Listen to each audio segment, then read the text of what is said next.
value of count is 0, count equal to count plus 1। इसका meaning क्या हुआ?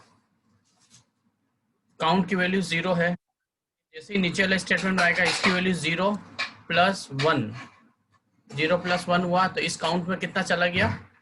1। तो मैं साइड में लिखता चलता हूँ, काउंट की वैल्यू हो गई 1। ठीक है, फिर मान लो नेक्स्ट टाइम और करनी हो, काउंट की वैल्यू और इंक्रीमेंट करना हो हमें, तो यहाँ 1 है तो फिर बाद में हो जाएगा 1 प्लस 1 2 हो जाएगा, 2 प्लस 1 3 हो जाएगा, फिर काउंट की वैल्यू होगी 3 प्लस 1 4 हो जाएगा। खाली ऐसे लिखने से नहीं होगा, हमें इसके लिए एक लूप बनाना पड़ेगा, पूरा उस लूप के अकॉर्डिंग होगा। ये तो जस्ट मैंने फॉर्मूला कैसे वर्क कर रहा है वो बताया मैंने, कि काउंट की वैल्यू हर बार चेंज होती जाए और एक प्लस होता जाए, तो ऐसे इंक्रीमेंट होता जाएगा, 1 का इंक्रीमेंट हो रहा है यहाँ पे बार बार। तो count equal to count plus 1 books में आपको लिखा हुआ मिलेगा इसके प्लेस पर, काउंट प्लस इक्वल टू 1। ये दोनों फॉर्मूला सेम है, चाहे इसको ऐसे लिखें हम चाहे ऐसे लिखें, ये दो मेथड है इसको लिखने के। बुक में इस तरह से मिलता है आपके, जैसे ये लिखा हुआ है यहाँ जैसे हमने फॉर लूप के लिए एक और दे रखा है फ्लो चार्ट, यहाँ कोई वैल्यू असाइन कर दी हमने, कंडीशन चेक करेगा, अगर कंडीशन ट्रू होती है तो ये बार बार ऐसे ऐसे चलता रहेगा यहाँ से यहाँ तक, ट्रू जब तक ट्रू मिलेगी ये लूप चलता रहेगा।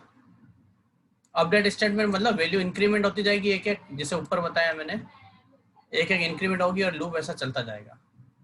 जैसे ही कंडीशन फॉल्स हुई तो ये तो फॉर लूप से बाहर आ जाएगा और जो भी उसको प्रिंट करना नीचे आके प्रिंट कर देगा।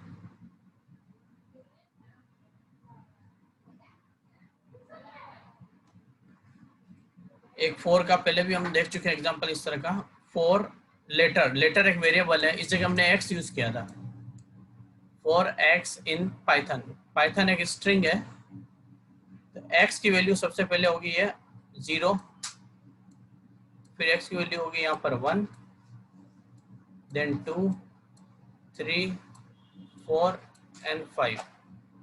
तो एक बार x जब 0 है तो यहाँ पे क्या प्रिंट होगा? p, तो फिर p प्रिंट हो जाएगा। जब 1 है तो y प्रिंट होगा, 2 है तो t प्रिंट होगा, इस तरह 3 4 5, तो पूरा पाइथन इस तरह से प्रिंट हो जाएगा।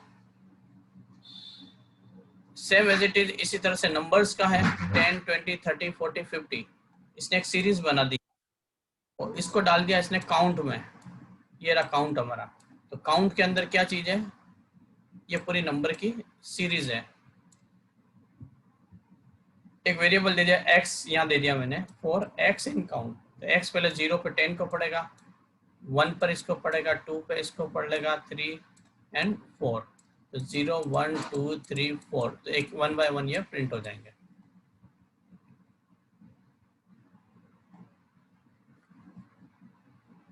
यहाँ एक नंबर की सीरीज दे दी, 1 2 3 1 to 10 तक दे रखी है series, for n in numbers. अब मैं x नहीं लिख रहा हूँ बार बार, इसने n लिखा है x के प्लेस पे।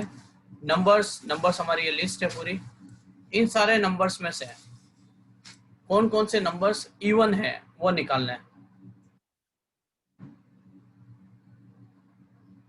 तो यहाँ पर 4 के अंदर कंडीशन हमको चलानी, तो थोड़ा सा इनसाइड आ गए हम कि 4 के लिए हमें इफ को चेक करना है। तो यहाँ दिया n की वैल्यू फर्स्ट क्या है हमारी 1, तो यहाँ सबसे पहले 1 आएगा, 1 मॉड्यूलस 2, 1 को 2 से डिवाइड करेंगे तो क्या 0 इसका रिमाइंडर आएगा? क्या नहीं आएगा, तो ये एक इवन नंबर नहीं है। तो अभी तो n का एक नंबर चेक हुआ जब 0 पे था, वो n की वैल्यू जब 1 है तो 2 को चेक करेगा, तो यहाँ 2 आ गया, 2 मॉड्यूलस 2 0 आता है, ट्रू है, तो ये प्रिंट कर देगा इज एन इवन नंबर, तो एक ये आ जाएगा। अभी तक हमारा 4 फिनिश नहीं हुआ है, 4 में 2 नंबर पे लिखा है 3, ये 3 हो गया, 3 मॉड्यूलस 2 0 नहीं आएगा, प्रिंट नहीं होगा। फिर वापिस n पे आया 3 नंबर पे, 3 नंबर पे है 4 मॉड्यूलस 2, तो ये 0 हो गया, तो इवन नंबर है तो 4 को प्रिंट कर देगा। तो इस तरह से ये 2, 4, 6, 8 और 10 इन नंबर्स को ये इवन नंबर की तरह प्रिंट कर देगा, क्योंकि ये सारे नंबर जो हैं वो 2 से डिवाइड होके 0 देते हैं। कौन कौन से number? 2, 4, 6, 8 and 10।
One, two and three, ठीक है।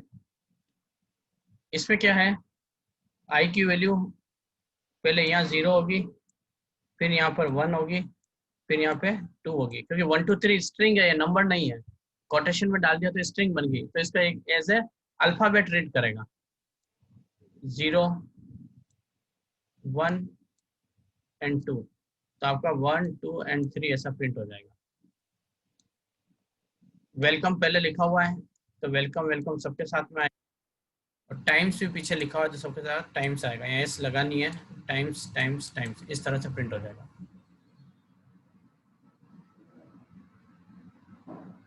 तो आप आगे के जितने भी ये दे रखे हैं फोर लूप के, फोर के आगे वाइल नहीं करा रहा मैं, 4 तक ही फिनिश कर रहा हूँ इसको।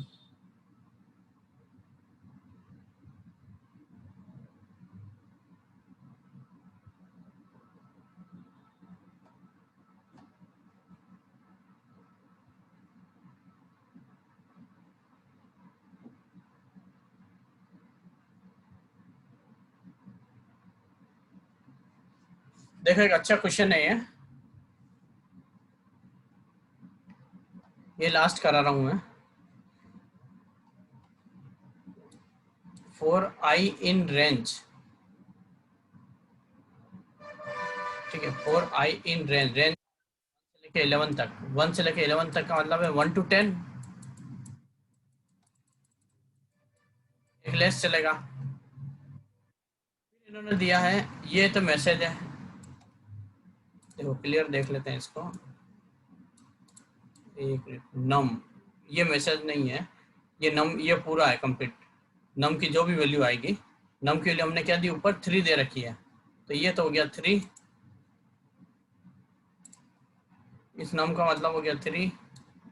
ये जो x लिखा है ये कोटेशन में है, तो ऐसा कैसा प्रिंट होगा, i। देखो ये कोटेशन में, दोनों कोटेशन लगे हुए हैं, i पे कोई कोटेशन नहीं है, फिर इक्वल टू पे कोटेशन है, ये मैंने इंटू इंटू की जगह इंटू कर लिया। i की वैल्यू क्या होगी हमारी फर्स्ट टाइम 1, तो 1 लिख दिया, इक्वल टू का इक्वल टू नम इंटू आई, नम की वैल्यू क्या है हमारी फर्स्ट टाइम 3, और i की वैल्यू कितनी है 1, तो 3 इंटू 1, तो नम इंटू आई के प्लेस में प्रिंट होगा 3, तो ये बनेगा 3 into 1 equal to 3। First time जब i की वैल्यू हमारी क्या होगी 1, अब i की वैल्यू हो गई हमारी 2, तो नम तो हमारा क्या है, नम तो हमारा 3 है, 3 इंटू का इंटू, i की वैल्यू हो गई 2, इक्वल टू का इक्वल टू नम इंटू आई, नम कितना है हमारा 3 है, और i कितना है 2, 3 इंटू 2, तो ये हो जाएगा 6, तो ये नम इंटू आई के प्लेस पे यहाँ आ जाएगा 6। सेम एज इट इज वापिस होगा 3 के लिए, फिर 4 के लिए, 5 के लिए, 6, 7, 8, 9, 10 तक चलेगा। तो यहाँ पे हर बार नंबर चेंज होता रहेगा, 1 2, फिर 3 हो गया, फिर 4 हो गया, ठीक है, और इनके मल्टीप्लाई यहाँ से आते जाएंगे सबके, 9, 12, ऐसे करके एक 3 की टेबल बन जाती है पूरी। आपको 3 की जगह कोई और टेबल लेनी है तो यहाँ पे आप चेंज कर लें, नम इक्वल टू जो 3 लिखा आ रहा है यहाँ आप चेंज कर सकते हैं, यहाँ आप चेंज कर सकते हैं उसके लिए। और आपको इनपुट करके भी दे सकते हैं, इनपुट एंटर योर नंबर, तो हर बार आपसे वो नंबर पूछेगा कि क्या नंबर की टेबल आपको बनानी है, तो वो टेबल बनती चली जाएगी।